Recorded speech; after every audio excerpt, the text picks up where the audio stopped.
ಹಾಗೆ ನನ್ನ ಪ್ರೀತಿಯ ವಿದ್ಯಾರ್ಥಿಗಳ ಇವತ್ತಿನ ಕ್ಲಾಸ್ ತುಂಬಾ ಇಂಪಾರ್ಟೆಂಟ್ ವಿದ್ಯಾರ್ಥಿಗಳಾದ್ರೆ ನಮ್ಮ ದೇಹದ ಅಂಗಗಳ ಬಗ್ಗೆ ಭಾಗಗಳ ಬಗ್ಗೆ ನಮಗೆ ಕನ್ನಡದಲ್ಲಿ ಗೊತ್ತಿದೆ ವಿದ್ಯಾರ್ಥಿಗಳು. ಅವುಗಳನ್ನ ಇಂಗ್ಲಿಷ್ ಅಲ್ಲಿ ಏನೆಂದು ಕರೀತೀವಿ ಅನ್ನೋದು ಗೊತ್ತಿರಬೇಕು ವಿದ್ಯಾರ್ಥಿಗಳು. ಯಾಕಂದ್ರೆ ನಾವು ಇಂಗ್ಲಿಷ್ ಅಲ್ಲಿ ಯಾರು ಕೂಡ ಮಾತನಾಡಬೇಕಾದ್ರು ಆದ್ರೆ ಅದೇ ರೀತಿ ಸ್ಕೂಲಲ್ಲಿ ಯಾರಾದರೂ ಪ್ರಶ್ನೆಗಳನ್ನು ಕೇಳಿದ್ರು ಕೂಡ ನಮಗೆ ಇಂಗ್ಲಿಷ್ ಅಲ್ಲಿ ಆ ಒಂದು ನಮ್ಮ ದೇಹದ ಅಂಗಗಳ ಬಗ್ಗೆ ಇಂಗ್ಲಿಷ್ ಅಲ್ಲಿ ಕೂಡ ಗೊತ್ತಿರಬೇಕು ನನ್ನ ಪ್ರೀತಿಯ ವಿದ್ಯಾರ್ಥಿಗಳು. ಅದೇ ರೀತಿ ಎಕ್ಸಾಮ್ ಅಲ್ಲಿ ಕೂಡ ಕೇಳುತ್ತಾರೆ. ದಯವಿಟ್ಟು ಕ್ಲಾಸ್ ತುಂಬಾ ಇಂಪಾರ್ಟೆಂಟ್ ವಿದ್ಯಾರ್ಥಿಗಳೇ. ಅದೇ ರೀತಿ ದೇಹದ ಭಾಗಗಳು, ಈ ದೇಹದ ಭಾಗಗಳನ್ನು ಕೂಡ ಇಂಗ್ಲಿಷ್ ಅಲ್ಲಿ ಏನಂತ ಕರೀತಾರೆ ಅಂದ್ರೆ ಬಾಡಿ ಪಾರ್ಟ್ಸ್. ಬಾಡಿ ಪಾರ್ಟ್ಸ್ ವಿದ್ಯಾರ್ಥಿಗಳೇ, ಪಾರ್ಟ್ಸ್ ದೇಹದ ಅಂಗಗಳನ್ನು ಭಾಗಗಳೆಂದು ಕರೀತೀವಿ. ಬಾಡಿ ಪಾರ್ಟ್ಸ್ ಅಂದ್ರೆ ದೇಹದ ಭಾಗಗಳು. ಅದೇ ರೀತಿ ವಿದ್ಯಾರ್ಥಿಗಳೇ, ಕಿವಿಯನ್ನು ಇಂಗ್ಲಿಷ್ ಅಲ್ಲಿ ಏನೆಂದು ಕರೀತೇವೆ? ಫಸ್ಟ್ ಪಾಯಿಂಟ್ ಯಾವ್ದಪ್ಪ ಅಂದ್ರೆ ಕಿವಿ. ಕಿವಿಯನ್ನು ಇಂಗ್ಲಿಷ್ ಅಲ್ಲಿ ಏನೆಂದು ಕರೀತೇವೆ ಅಂದ್ರೆ ಇಯರ್ ಎಂದು ಕರೀತೇವೆ. EAR, ಇಯರ್ ಅಂದ್ರೆ ಕಿವಿ. EAR, ಇಯರ್ ಅಂದ್ರೆ ಕಿವಿ. ಅದೇ ರೀತಿ ವಿದ್ಯಾರ್ಥಿಗಳೇ, ನಮ್ಮ ದೇಹದ ಅತಿ ಚಿಕ್ಕ ಮೂಳೆ ಯಾವುದು? ನಮ್ಮ ದೇಹದ ಅತಿ ಚಿಕ್ಕ ಮೂಳೆ ಯಾವ್ದಪ್ಪ ಅಂದ್ರೆ ಸ್ಟೆಪಿಸ್ ವಿದ್ಯಾರ್ಥಿಗಳೇ, ಸ್ಟೆಪಿಸ್. ಈ ಸ್ಟೆಪಿಸ್ ಎಂಬ ಮೂಳೆ ಎಲ್ಲಿ ಕಂಡು ಬರ್ತಾ ಅಂದ್ರೆ ಕಿವಿಯಲ್ಲೇ ಕಂಡು ಬರುತ್ತದೆ. ಸ್ಟೆಪಿಸ್, ಸ್ಟೆಪಿಸ್ ವಿದ್ಯಾರ್ಥಿಗಳೇ. ಇದೊಂದು ಸ್ಟೆಪಿಸ್ ಎನ್ನುವುದು ಮೂಳೆ ವಿದ್ಯಾರ್ಥಿಗಳು, ಅತಿ ಚಿಕ್ಕ ಮೂಳೆ. ನಮ್ಮ ದೇಹದಲ್ಲಿ ಅತಿ ಚಿಕ್ಕ ಮೂಳೆ, ಚಿಕ್ಕ ಮೂಳೆ ಯಾವ್ದಪ್ಪ ಅಂದ್ರೆ ಎಕ್ಸಾಮ್ ಅಲ್ಲಿ ಕೇಳ್ತಾರೆ. ಅತಿ ಚಿಕ್ಕ ಮೂಳೆ ಯಾವ್ದಪ್ಪ ಅಂದ್ರೆ ದೇಹದ ಅತಿ ಚಿಕ್ಕ ಮೂಳೆ ಯಾವ್ದಪ್ಪ ಅಂದ್ರೆ ಸ್ಟೆಪಿಸ್. ಆ ಸ್ಟೆಪಿಸ್ ಎನ್ನುವುದು ಎಲ್ಲಿರುತ್ತದೆ ಅಂದ್ರೆ ಕಿವಿಯ ಮಧ್ಯ ಭಾಗದಲ್ಲಿ ಕಂಡು ಬರುತ್ತದೆ. ಅದೇ ರೀತಿ ಕಿವಿಯನ್ನು ಇಂಗ್ಲಿಷ್ ಅಲ್ಲಿ ಇಯರ್ ಎಂದು ಕರೀತೇವೆ. EAR, year. ಅದೇ ರೀತಿ ವಿದ್ಯಾರ್ಥಿಗಳ ಬಾಯಿ. ಬಾಯಿಯನ್ನು ಇಂಗ್ಲಿಷ್ ಅಲ್ಲಿ ಏನಂತ ಕರೀತೇವೆ? ಬಾಯಿಯನ್ನು ಇಂಗ್ಲಿಷ್ ಅಲ್ಲಿ ಏನೆಂದು ಕರೀತೇವೆ ಅಂದ್ರೆ ಮೌತ್ ಎಂದು ಕರೀತೇವೆ. MOUTH, ಮೌತ್ ಅಂದ್ರೆ ಬಾಯಿ. MOUTH, ಮೌತ್ ಅಂದ್ರೆ ಬಾಯಿ. ಅದೇ ರೀತಿ ಹಲ್ಲನ್ನು ಇಂಗ್ಲಿಷ್ ಅಲ್ಲಿ ಏನೆಂದು ಕರೀತೇವೆ ಅಂದ್ರೆ ಟೀತ್ ಎಂದು ಕರೀತೇವೆ. ಟೀತ್ ಎಂದು ಕರೀತೇವೆ ಹಲ್ಲನ್ನು. ನಮ್ಮ ಹಲ್ಲುಗಳು ಎಷ್ಟಿವೆ ಅಂದ್ರೆ 32 ಹಲ್ಲುಗಳು ನಮ್ಮ ದೇಹದಲ್ಲಿ ಕಾಣುತ್ತೇವೆ, ನಮ್ಮ ಬಾಯಿಯಲ್ಲಿ ಕಾಣುತ್ತೇವೆ ವಿದ್ಯಾರ್ಥಿಗಳೇ. ಒಟ್ಟು ಹಲ್ಲುಗಳು ಎಷ್ಟಪ್ಪ ಅಂದ್ರೆ 32. ಆ ಒಂದು ಹಲ್ಲುಗಳನ್ನು ಏನೆಂದು ಕರೀತೇವೆ ಅಂದ್ರೆ ಟೀತ್ ಎಂದು ಕರೀತೇವೆ. TEETH, ಟೀತ್ ಅಂದ್ರೆ ಹಲ್ಲುಗಳು. ಅದೇ ರೀತಿ ವಿದ್ಯಾರ್ಥಿಗಳು ತುಟಿ. ತುಟಿಯನ್ನು ಇಂಗ್ಲಿಷ್ ಅಲ್ಲಿ ಲಿಪ್ಸ್ ಎಂದು ಕರೀತೇವೆ. LIPS, ಲಿಪ್ಸ್ ಅಂದ್ರೆ ತುಟಿ. LIPS, ಲಿಪ್ಸ್ ಅಂದ್ರೆ ತುಟಿ. ಲಿಪ್ಸ್ ಅಂದ್ರೆ ತುಟಿ ವಿದ್ಯಾರ್ಥಿಗಳೇ. LIPS, lips. ಲಿಪ್ಸ್ ಅಂದ್ರೆ ತುಟಿ. ಅದೇ ರೀತಿ ವಿದ್ಯಾರ್ಥಿಗಳ ನಾಲಿಗೆ. ನಾಲಿಗೆಯನ್ನು ಇಂಗ್ಲಿಷ್ ಅಲ್ಲಿ ಏನೆಂದು ಕರೀತೇವೆ ಅಂದ್ರೆ ಟಂಗ್ ಎಂದು ಕರೀತೇವೆ. ಟಂಗ್, ಸ್ಪೆಲ್ಲಿಂಗ್ TONGUE, ಟಂಗ್ ಅಂದ್ರೆ ನಾಲಿಗೆ. ಅದೇ ರೀತಿ ಚಿನ್, ಗದ್ದ. ಗದ್ದ ಅಂದ್ರೆ ಇಲ್ಲಿ ವಿದ್ಯಾರ್ಥಿಗಳೇ, ಇದನ್ನು ನಾವು ಗದ್ದ ಎಂದು ಕರೀತೇವೆ. ನಮಗೆ ಏನಾದರೂ ಹಾವು ಕಚ್ಚಿದಾಗ ಇದು ಬಾತುತ್ತದೆ ಗದ್ದ. ಅದೇ ರೀತಿ ಏನಾದರೂ ಒಂದು ಗಳಿಗಳಾದಾಗ ಇದು ಬಾತು ಬಿಡುತ್ತದೆ. ಇದನ್ನು ನಾವು ಏನೆಂದು ಕರೀತೇವೆ? ಗದ್ದನ್ನು ಚಿನ್ ಎಂದು ಕರೀತೇವೆ. CHIN, ಚಿನ್ ಅಂದ್ರೆ ಗದ್ದ. ಅದೇ ರೀತಿ ವಿದ್ಯಾರ್ಥಿಗಳ ಕೆನ್ನೆ. ನಮ್ಮ ಒಂದು ಕೆನ್ನೆಯನ್ನು ಇಂಗ್ಲಿಷ್ ಅಲ್ಲಿ ಏನೆಂದು ಕರೀತೇವೆ ಅಂದ್ರೆ ಚಿಕ್ ಎಂದು ಕರೀತೇವೆ. ನಮ್ಮ ಕೆನ್ನೆಯನ್ನು ಚಿಕ್ ಎಂದು ಕರೀತೇವೆ. ಕೆನ್ನೆಯನ್ನು ಕೂಡ ಏನೆಂದು ಕರೀತೇವೆ ಅಂದ್ರೆ CHEEK, ಚಿಕ್ ಅಂದ್ರೆ ಕೆನ್ನೆ. ಅದೇ ರೀತಿ ವಿದ್ಯಾರ್ಥಿಗಳ ಉಬ್ಬು. ಹೆಣ್ಣು ಮಕ್ಕಳು ಯಾವುದೇ ಒಂದು ಫಂಕ್ಷನ್ ಗಾದ್ರು ಮ್ಯಾರೇಜ್ ಗಾದ್ರು ಹೋಗಬೇಕಾದ್ರೆ ಐಬ್ರೋ ಮಾಡಿಸ್ಕೊಂತಾರಲ್ಲ, ಆ ಒಂದು ಉಬ್ಬನ್ನು ಐಬ್ರೋ ಎಂದು ಕರೀತೇವೆ. ಇಂಗ್ಲಿಷ್ ಅಲ್ಲಿ ಉಬ್ಬನ್ನು ಐಬ್ರೋ ಎಂದು ಕರೀತೇವೆ. ಸ್ಪೆಲ್ಲಿಂಗ್ ನೋಡ್ರಿ, EYABROW, ಐಬ್ರೋ ಅಂದ್ರೆ ಉಬ್ಬು. ಐಬ್ರೋ ಅಂದ್ರೆ ಉಬ್ಬು. ಅದೇ ರೀತಿ ವಿದ್ಯಾರ್ಥಿಗಳ ನಮ್ಮ ಒಂದು ತಲೆ, ನಮ್ಮ ಬ್ರೇನು ನಮ್ಮ ತಲೆಯಲ್ಲಿದೆ. ನಮ್ಮ ತಲೆಯನ್ನು ಏನೆಂದು ಕರೀತೇವೆ ಅಂದ್ರೆ ಹೆಡ್ ಎಂದು ಕರೀತೇವೆ. ಹೆಡ್, ನಮ್ಮ ಒಂದು ತಲೆಯನ್ನು ಹೆಡ್ ಎಂದು ಕರೀತೇವೆ. HEAD, ಹೆಡ್ ಅಂದ್ರೆ ತಲೆ ವಿದ್ಯಾರ್ಥಿಗಳೇ. ಅದೇ ರೀತಿ ಕೂದಲು.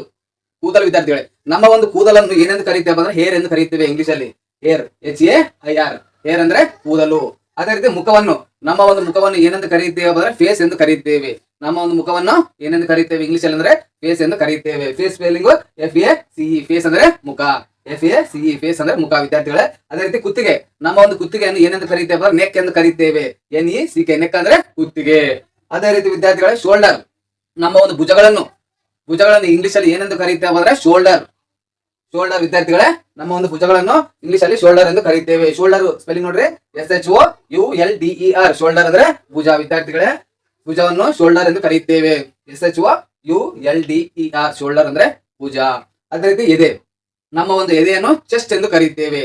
ನಮ್ಮ ಎದೆಗೆ ಏನಾದರೂ ತೊಂದರೆ ಆದಾಗ ECG ಮೂಲಕ, ನಮ್ಗೆ ಹಾರ್ಟ್ ಅಟ್ಯಾಕ್ ಆದ್ರೆ ECG ಮೂಲಕ ಟೆಸ್ಟ್ ಮಾಡುತ್ತಾರೆ. ECG ಮೂಲಕ ನಮ್ಮ ಒಂದು ಎದೆಗೆ ಹಾರ್ಟ್ ಅಟ್ಯಾಕ್ ಆದ್ರೆ ECG ಮೂಲಕ ಟೆಸ್ಟ್ ಮಾಡಿ ನಮ್ಗೆ ಹಾರ್ಟ್ ಅಟ್ಯಾಕ್ ಇದೆಯಾ ಇಲ್ಲ ಎಂದು ಹಾಸ್ಪಿಟಲ್ ಅಲ್ಲಿ ಚೆಕ್ ಮಾಡ್ತಾರೆ. ನಮ್ಮ ಎದೆಯಲ್ಲಿ ಎಷ್ಟು ಮೂಳೆಗಳು ಅಂದ್ರೆ 25 ಮೂಳೆಗಳು ಇವೆ. ನಮ್ಮ ಎದೆಯ ಭಾಗದಲ್ಲಿ ಮೂಳೆಗಳ ಸಂಖ್ಯೆ ಎಷ್ಟಪ್ಪ ಅಂದ್ರೆ 25 ಮೂಳೆಗಳು ಇವೆ ವಿದ್ಯಾರ್ಥಿಗಳೇ.